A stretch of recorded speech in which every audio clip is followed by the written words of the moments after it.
We were hiking in the Utah desert, and he said, I'm going to walk the Appalachian Trail. And my brain was like, you gotta be kidding me. There's no way at our age that it's 2,190 miles long, 465,000 foot of elevation changes up and down. That's 123 miles up and down. I was convinced in my mind there was no way, but I wasn't going to let him go alone. So Yeah. we went. Some experts chase attention, but the smart ones build authority. You're listening to the Authority on Demand podcast, where credibility becomes your competitive advantage. Every week, we're pulling back the curtain on how founders and leaders turn expertise into inbound demand through books that position, media that converse, and strategies that actually move the needle. I'm Danielle Hutchinson, your host and Chief Creative Officer at Authority on Demand.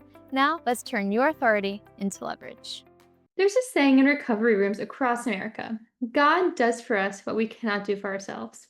For 72-year-old Rand Timmerman, God's plan apparently involved 2,200 miles of rocky terrain, sleeping in tents, and rediscovering his relationship with his brother and his faith, one grueling step at a time. On today's podcast, we are talking with Rand Timmerman, a Vietnam veteran, retired attorney, and author whose spiritual awakening happened not in a church, but on the rugged trails of the Appalachian Mountains. Rand's book, A Spiritual Passage, is about hiking, but also about what happens when the two brothers in their 70s decide that it's never too late to heal old wounds, confront personal demons, and discover that sometimes the longest journeys lead us exactly where we need to be. So, without further ado, Rand, welcome to the podcast.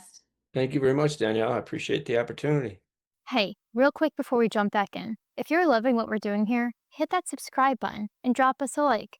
We're bringing you the best authors, the most real conversations, and all the writing wisdom that you didn't know you needed. So stick around because it only gets better from here. All right, now let's get back to the conversation. Of course, I'm really looking forward to this one. To our audience today, Rand and I were just talking about some of the photos from his journey, and he had a very exciting time. It's going to be a fun conversation for sure today. So, let's start by talking about your Appalachian Trail adventure. When your brother suggested hiking after, losing his wife, what was your immediate reaction, and why did you decide to join despite your physical challenges? Well, I had done some hiking on the Appalachian Trail, some sections of it over the years, Mhm. and I I always wanted to do it, but at 72 with an artificial knee, and I have my other leg is bone on bone. It's been that way for a long. I limp pretty badly, and at that point, but I was concerned about my brother and his state of mind. He was really depressed. He met Edie. Edie was our mother's best friend. Oh, She was 14 years older than Ron, divorced with 7 kids when he met her when he came back from Vietnam. We're both combat veterans from the Vietnam War. Next thing I know, he's running around with her and they're going line dancing and having a ball. And he marries Edie with her 7 kids. And they moved to Utah and got very involved in the Mormon church. My brother became a bishop and, a life of service. He was a commercial pilot after the war. He got his license and did that. But he lived in Utah and I lived in upstate New York, and we saw each other about once a year, and that would be about it. I had never actually been to his home, but I went out to see him, and he was really sad, very sad. And so we were hiking in the Utah desert, and he said, I'm going to walk the Appalachian Trail. And my brain was like, you gotta be kidding me. There's no way at our age that we could the Appalachian Trail is, like you said, it's 2,190 miles long. It has 465,000 foot of elevation changes up and down. That's 123 miles up and down, right? mhm. About 3 million people hike some part of it every year. 2,500 to about 3,000 try to do the whole thing. Of that, about 17% normally actually do it. So that's like 450 people. So this is Right. an incredibly challenging adventure. And I knew that. And I was convinced in my mind there was no way, but I wasn't going to let him go alone. So I said, when are you gonna go? He said, March 22nd. This is in January of 2018. I mean, he's talking about a few weeks. So Yeah. we went. When we got there, it was snowing. It was snowing, yeah. So the first day it was snowing. Did that taper off as as the hike went along, or would you have to go through the snow for majority of it? How would that work? Um, it snowed quite a bit off and on. Actually, when we got to the Smoky Mountains at Fontana Dam, we'd done the first 80 miles or so through Georgia.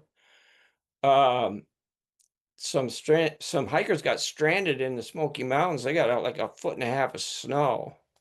Hmm. So we jumped up to Damascus, which is right on the Virginia border, and we did some of that and let the weather. But most that first month or so, it was either snowing or raining, it seemed like. And you wake up in the morning, your shoes would be frozen solid, and there was a lot of challenges besides just hiking. But we averaged 11 miles a day in the mountains, which is incredible, really, when you think about it. Yeah, That is and incredible. yeah, after the first, I don't know, first week, we'd come to a road. A lot of roads cross the Appalachian Trail, and there'd be somebody sitting there, usually, much younger than us, and they'd be crying. They'd have their phone. I can't do it anymore. I just called my mother and asked her to come and get me. Mhm. And Yeah, definitely sounds like a very exciting time, but I understand that you and your brother actually had different hiking approaches too. Ron had a focus on speed and distance, while yours is more methodological pace. Can you talk us a little bit about that and how that created a little bit of a dynamic along the way? sure, yeah, Ron, um, very determined guy. We're not big guys. We're both about 5'8", 175 pounds. There's nothing physically, about us that would say that we would be capable of doing this. But when my brother makes up his mind he's going to do something, he's going to do it, and that was his attitude. But I mean, there was days he didn't take any pictures, and I took, over 5,000 pictures. There were Mm. days I took 40 or 50 pictures because I would walk around the corner on the trail on a mountain and I go, oh, look at that. It's fantastic. So I was more about, and the other thing I would tell myself, well, there's a couple things I would tell myself. One was, I'm never coming this way again, right? So I'm gonna enjoy this as much as I possibly can. And the other thing is I fell down every day. I mean, it was very difficult, a lot of rocks and things. And I would fall down and hurt like heck. And I'd go, and my brain would go, look, bucko, nobody's shooting at you. Get up, go. So I did have that grit too that my brother had, but I was much more about this was a lifetime experience. It truly was. And I was a pretty good space spiritually because I had recovered from alcoholism, and my brother's trying to recover from his grief. That's very hard to do when you've been so tied in with another person your whole life. Right. Yeah, I can only imagine. And well, it is interesting to know that you're both working towards your own goals, your own recovery processes. I'm wondering if you could speak a little bit about that. Was there a specific moment when you felt that sort of spiritual connection most strongly? Yes, there was. Not a good one either, actually, in a way. Mm. So when we went through the Smokies, the weather was really bad, and we didn't hike together. I usually went north, and Ronnie usually went south. And I got caught in a bad situation, and it was getting dark, and I thought I was trying to get to what the map said it was a false gap. Well, a false gap it was because there was no gap at all. It was just the trail on the Smoky Mountains in a section where it's about 20 feet wide and it's straight down on both sides, hundreds, if not thousands of feet. And I Mm. pitched my tent right right there because I had no choice. And these horrific storms came up, and the winds were howling coming up that mountain on the south side. It sounded like freight trains were coming right at me. And in the middle of the night, I realized I was in absolute peril. My brother said I had like a Mount Everest type tent that's supposed to be able to withstand any wind, but I felt like I was in a body bag. The whole thing was just going Wow. to just go flying off the mountain. And I was praying to God, if it's my time, now I've been sober 4 years at this point, right? I made a connection with a higher power that took away my obsession to drink. I rely on that power for everything that I need when when things are really difficult. Mhm. And I thought, you know what? If this is the end, then so be it, God. But I kind of like to do a few more things. And daybreak came, and it stopped, and I couldn't believe that I actually survived. And then I always had a couple guys I called every morning that I was helping through the recovery program.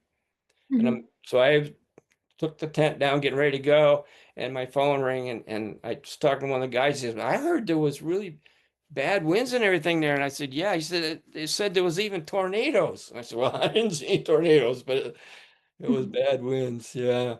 And for me, that was just, okay, God said, I got more work for you to do, you know? Right. Yeah. Well, hey, good thing there wasn't any tornadoes, but you definitely went through challenges.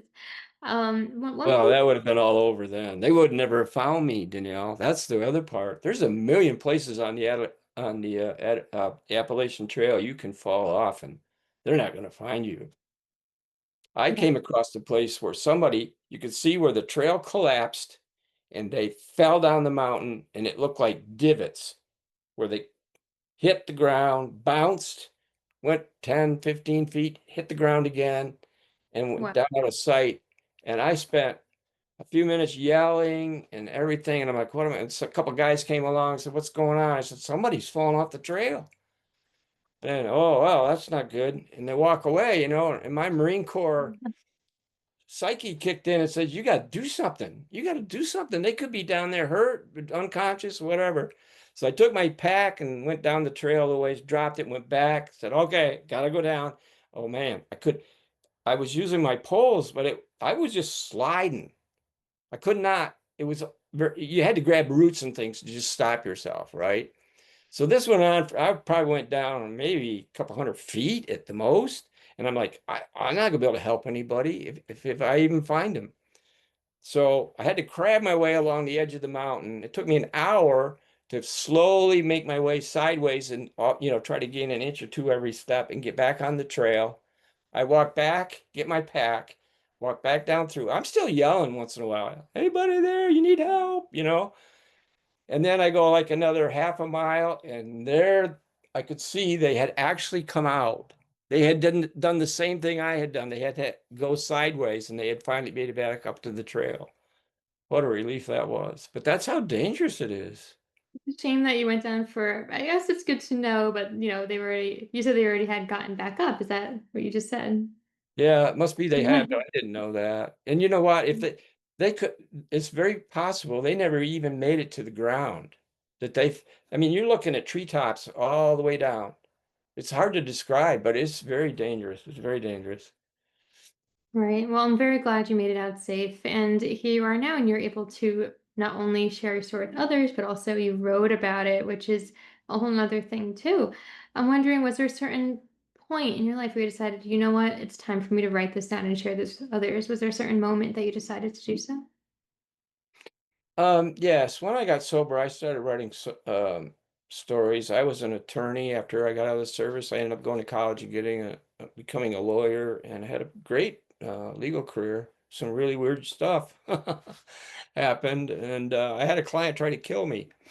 And the next day, he shot and killed the mother of his child and her new boyfriend. And then he got killed at a roadblock about a week later. So that Wow. was kind of a bizarro. That doesn't happen every day, for Mhm. sure. Very interesting story. So I wrote about that, a book about that, and some other ones. So after we did the trail, I've got 5,000 pictures, and I'm thinking, you know what? This is kind of special deal, and I want to preserve it for my family, for my kids and grandkids, and the great ones that aren't even born yet, and that kind of thing. So I started putting it together. Ron and I both wrote a journal. My journal was all about what happened every day, and the names of all the hikers. Everybody has a trail name. Mine was Rambo. Ron Okay. gave Ron gave me that name. And so I would write down all these trail names and, talk about what happened. A lot of funny stuff happened, Daniel. I could tell you stories for hours. But anyway, and my brother was more about we left it. 729 from here, and then all where we went through, where we ended up, how many miles it was to like the 10th of a foot, it seemed like. And then he wouldn't write about anything that happened during the day. And then he would always say, I'm so grateful for my family. I love everybody. And so we had two journals, slightly different, but between the two of them, I could put together pretty good, what happened on a daily. So I decided to do it in journal format. And that way, if anybody thought they might want to do part of the Appalachian Trail, they could go to my book and see where we were on the day. Maybe they're thinking about doing this section. They can figure it out. And then they can say, oh yeah, there's pictures of what it actually looks like along that way. I mean, I think I might try that section or whatever. So it's really a guide. And then because of the spiritual aspects of it, and then I decided to put my recovery program in because I realized that, a lot of the guys I work with have a real hard time. I recovered at 68 and I hiked the Appalachian Trail at 72. That there has to be a reason, right? That's just not normal by any stretch. So and it's gotten back to me. I don't push the book on anybody, but word of mouth, people find out, and I've been told that it really made a difference for some people that thought, I'm no good, I can't do anything anymore, and then they can be inspired, and other older people too. A lot of my family are up there, and end of the road is rough, but it doesn't have to be. We can do the things that we love to do. You might have to do it with a walker and an oxygen bottle, but you can still do it one step at a time, right? Yeah, one step at a time. That is your, biggest motto here. You believe that one step at a time, with that we can accomplish what seems impossible. And I could see that you've applied it to both hiking and recovery. And I'm assuming also the writing process as well. Would you agree that's kind of like your motto that you'd recommend to anybody, the one step at a time? Yes, and that's a good point because I did do that with my writing. I like to write, so I would write 3,000 words, every day. For me, it's fun. It's just, and I don't worry about what it looks like. I know a lot of people, a lot of writers struggle. I'm in a bunch of writing groups and veterans writing groups and stuff like that. And I'm like, I don't know how to write. I can't write. Just write. Just for me, it's just like sit down. I do it on a computer, of course, and just go, "Bleh," just let it come out. Because half the fun is the editing process. Going back and taking most of it is not usable, right? But you can start to massage it and make it into something that's worth reading. It's a lot of Of fun, course. really. That's a beautiful piece of advice too. It's something that we recommend to all authors, just a little bit at a time, even if it's, 1,000 words, then you go back and edit it later. And that was kind of the process you took, I'm assuming. But one question I had about your writing process is, I know this book that we're talking about is in a journal format. Are those direct entries from the journals we were talking about earlier? Yes, there are some direct quotes. So you kind of mixed up what was originally written and edited it. I'm kind of curious how the process of doing that, because a lot of us do pull information from journal entries, but we all do it differently. So what was that like for you in terms of converting what was written when you kept the journal versus what was published?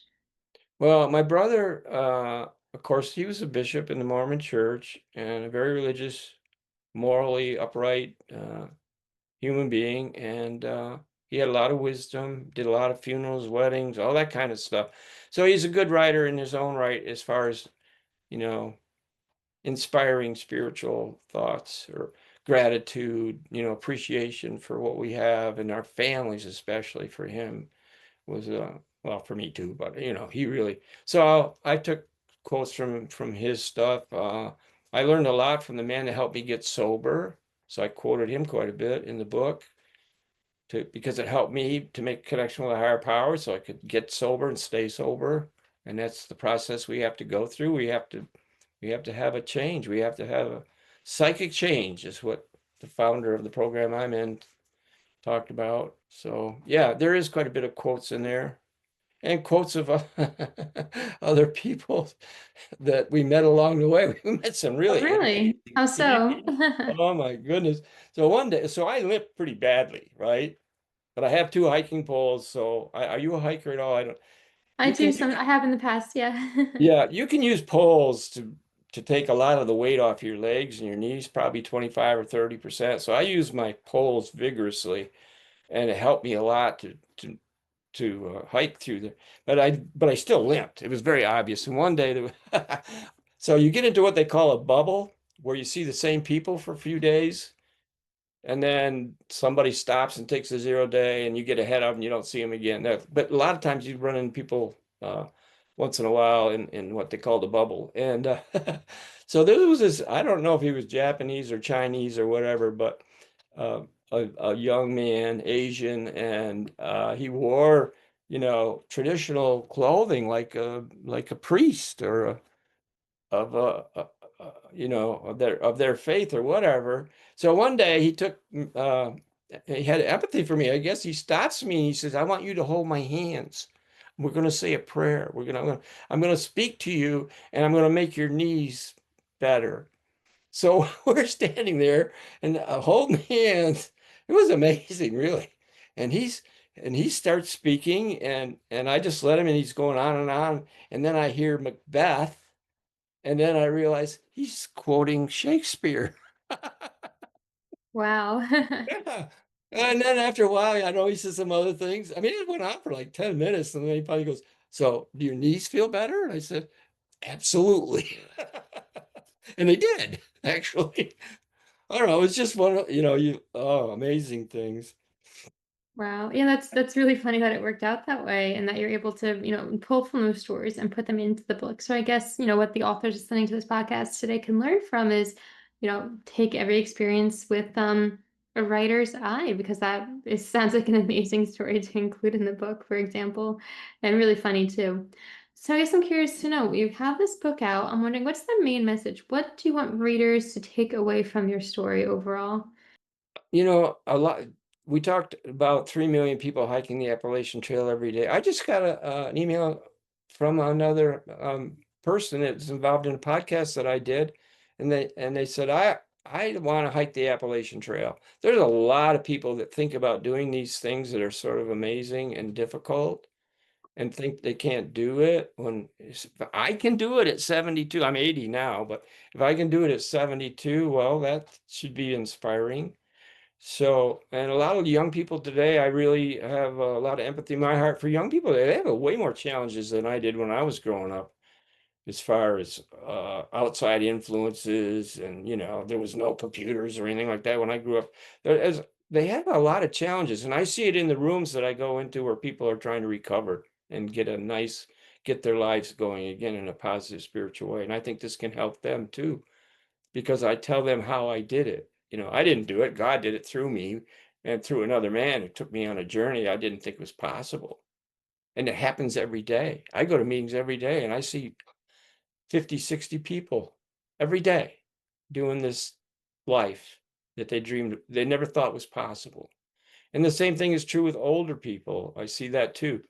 I have a relative, she's almost 100 years old. A lot of people that age just stop living, right? This woman is unbelievable. She comes to events, she is dressed like she was going to see the Queen. She smiles at everybody. She makes sure that she talks to everybody, and she has a blast. And then she sits there and we're trying to eat, and you see that she's kind of falling asleep and take a little nap. Oh, But it's yeah. hard. But there she is. That's how I want to live my life, right? Well, maybe this book will inspire people. I don't have to sit on the couch and just wait to die. I can take my walker. I can go to church. I can be with people. I can help people by my presence. That kind of thing. That's what I'm hoping. I love that. And that's an incredible perspective to take on it. You get out there and really help others. I think that's just very inspiring. And you're right. You don't need to just sit around. You just get out and make a difference. And clearly you're an inspiration for that, Rand. Yeah. I appreciate that. So now you did mention that you have been working on, we wrote 10 different books, but only two of them are published. I'm curious to know, kind of first what's holding back on the other books, and what do you have in mind for the future? Are you considering bringing those out into the public at one time? Yes, I am. When we were hiking the trail, we found a graveyard where Confederate soldiers massacred other Confederate soldiers in Madison County. right on the border of North Carolina and Tennessee. And that was a very powerful thing, standing at those gravestones of these people that were slaughtered by their brethren, supposedly. So I ended up doing a whole bunch of research about that. It was very intriguing, and I've written it's a 3-book trilogy. I told you about the book of the client that tried to Yeah. kill me. Yeah, I've been writing books about people in recovery without giving away their, we have to practice anonymity. We have to protect people's privacy, but you can still, as I did in the book, right? I can talk about the program without being specific about people and giving away their identity. That's up to them, whatever they want to do. But so I try very hard not to do that. And I've written a bunch of short stories. I have a lot of stories about the war. I saw a lot of bad stuff in the war, and I suffered Right. from it. My brother and I both had really bad experiences, and we had wicked night terrors after the war, and went through that whole process long before there was any help for it. Uh, but so I've written about that quite a bit too. I do have right now. I have one of my books is being audited by a lady. She's doing a deep dive on it. It's not just an editing thing, but really to get it in the best. And I've got a good publisher, so things are moving. Good. I'm It's such going a to nice. keep doing this until I drop dead. I hope I just someday I like write my last amen or and fall over. I don't know. Understood. Well, it's great that you have that motivation and you keep going with it. Why not? And you have quite the team of people on your side between the publishers and the editors that you mentioned. So keep going with it. I love it. If people are interested, though, in learning more about you, continuing to be inspired by you, staying up to date with the new books, what's the best way they can reach out to you and get in touch and stay connected? RandTimmerman.com is my website. They can do that, or they can email me at rand.timmerman@gmail.com. I'm not doing much on the internet. I'm gonna have to do something about that at some point, and of course my book is on Amazon and thrift books and most of the book places that are where they're for sale. So yeah, reach out to me. It's funny. Was talking to a host after a program here a while ago, and he started telling me about a relative in his family was suffering tremendously. And I said, well, give me his address. I'll send him the book. And then, Okay, well, there you go. yeah, Why and then a while later, I got an email and said they really appreciate it. I'll just leave it at that. understood. I Why think it can help people. I really do. I agree. Yeah. I mean, when you have that many experiences in your life, whatever you do to share them can help people in ways that you don't even know. It's you never know the reach that you might have. So it's an inspiration for anybody listening today, not only to pick up your books and learn about them, but also to write their own experiences too. And speaking of that, I'm wondering if you happen to have any last bits of advice for the audience today. What do you hope for them to take with them today? Aside from one step at a time, if you have any other bits that you'd like them to hold on to and remember after this episode's finished, what do you think?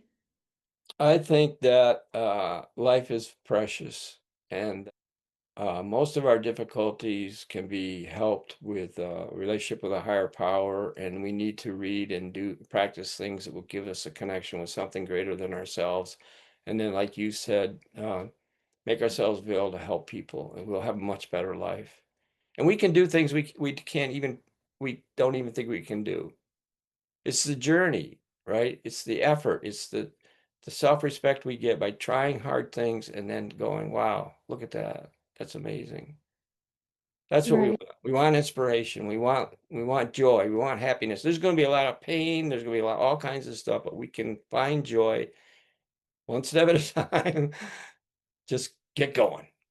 Understood. Just keep going. I love that. It's definitely something for us to hold on to and carry on. I appreciate you sharing that with us. All in all, I think this has been an incredible conversation. I mean, you have such courage in putting a personal story of your struggles, your recovery, spiritual growth into a book. I think that it's truly inspiring and think something that a lot of people can learn from, as we mentioned. So thank you so much for sharing that with us. It's been an incredible discussion today. Thank you, Danielle. I appreciate it very much. Yeah, and to all of our listeners who want to follow Rand's work, you can visit his website, And I'm going to put the links in the description box of the podcast today, so you can check that out along with a spiritual passage on Amazon and Bookshop.